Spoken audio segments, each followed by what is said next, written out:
Buenos días. Vamos a comenzar este espacio de reflexión en el nombre del Padre, del Hijo y del Espíritu Santo. Amén.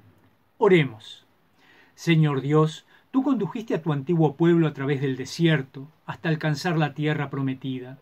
Guía ahora al pueblo de tu iglesia para que, siguiendo a nuestro Salvador, podamos caminar por el desierto de este mundo hasta alcanzar la gloria del mundo venidero. Te lo pedimos por tu Hijo Jesucristo, nuestro Señor. Amén.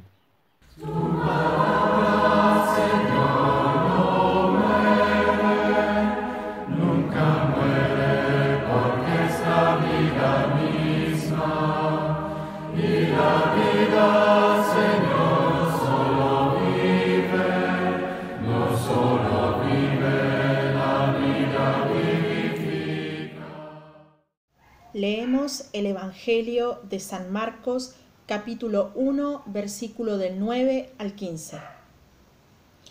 Aconteció en aquellos días que Jesús vino de Nazaret de Galilea y fue bautizado por Juan en el Jordán. Y luego, cuando subía del agua, vio abrirse los cielos y al Espíritu como paloma que descendía sobre él. Y vino una voz de los cielos que decía: Tú eres mi Hijo amado, en ti tengo complacencia. Y luego el Espíritu le impulsó al desierto, y estuvo allí en el desierto 40 días, y era tentado por Satanás, y estaba con las fieras, y los ángeles le servían. Después que Juan fue encarcelado, Jesús vino a Galilea, predicando el Evangelio del reino de Dios, y diciendo: El tiempo se ha cumplido, y el reino de Dios se ha acercado. Arrepiéntanse y crean en el Evangelio. Palabra de Dios. Te alabamos, Señor.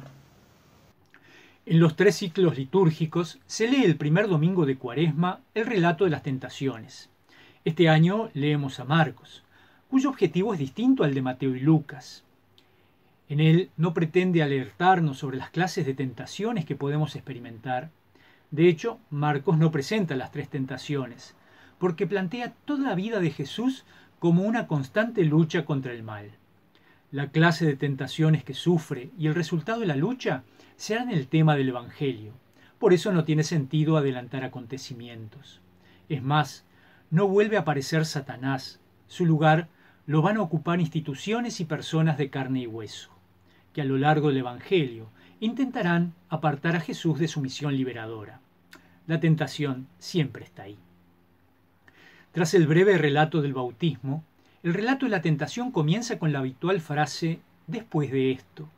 En el versículo anterior nos habló del descenso del Espíritu sobre Jesús en el bautismo. Es significativo que el Espíritu se ponga a trabajar de inmediato, pues toda la actividad de Jesús se realiza por la fuerza del Espíritu. Y es el Espíritu quien lo llevó al desierto, más bien lo empujó al desierto, pero no lo abandona. Al recibir el Espíritu en el bautismo, Jesús no queda inmunizado y preservado de la lucha contra el maligno, sino que como todo ser humano tendrá que debatirse en la vida para alcanzar su plenitud.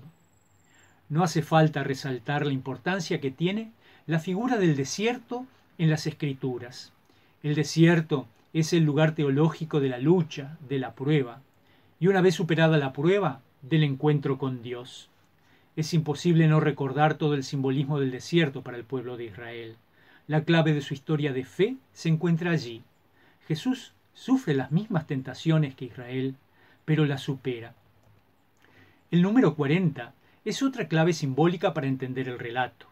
40 días duró el diluvio, 40 años pasó el pueblo de Israel en el desierto, 40 días estuvo Moisés en el Sinaí, 40 días fueron necesarios para que se conviertan los ninivitas, 40 días caminó Elías por el desierto.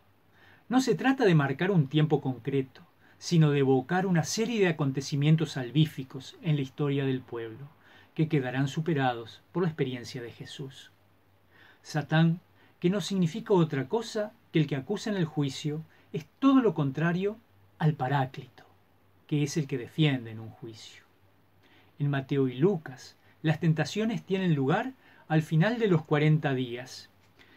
En Marcos no aparece el ayuno, que sí aparece en los otros evangelios, y la tentación abarca todo el tiempo que duró el retiro en el desierto. Todo sucede a la vez y durante los 40 días, tentación, presencia de las fieras y servicio de los ángeles. Seguimos experimentando las mismas tentaciones, las mismas pruebas que tuvo Jesús en el desierto, antes de comenzar su vida pública. Cada cual y cada comunidad podrá poner nombre a sus propias tentaciones, especialmente las que han cobrado fuerza en el contexto en que vivimos. Marcos no nos da una clave para evitar las tentaciones, pero sí nos enseña cómo enfrentarnos a ellas y vencer. Vuélvanse a Dios y acepten con fe sus buenas noticias. La Cuaresma es tiempo de conversión. Hay que discernir la voluntad de Dios para construir su reino en nuestras vidas. Amén. Oremos. Señor, que enviaste a tu amado Hijo Jesucristo para que triunfe sobre las tentaciones, danos fuerza para construir una sociedad más justa y más humana. En el nombre del mismo Jesucristo te lo pedimos. Amén. El próximo domingo tendremos celebración presencial en Nuestro Salvador a las 10:30 horas. El lunes a las 18 horas estudio bíblico por Zoom y continuamos haciendo la relectura del Éxodo desde el Apocalipsis. El miércoles el devocional y el viernes la pequeña meditación. Pueden seguir todas nuestras actividades, sea por nuestra página de Facebook o por el blog de la congregación. Reciban la bendición del Todopoderoso Dios. El Señor les bendiga y les guarde. El Señor haga resplandecer su rostro sobre ustedes y tenga compasión de ustedes. El Señor vuelva su rostro hacia ustedes y les conceda su paz, en nombre del Padre, del Hijo y del Espíritu Santo. Amén.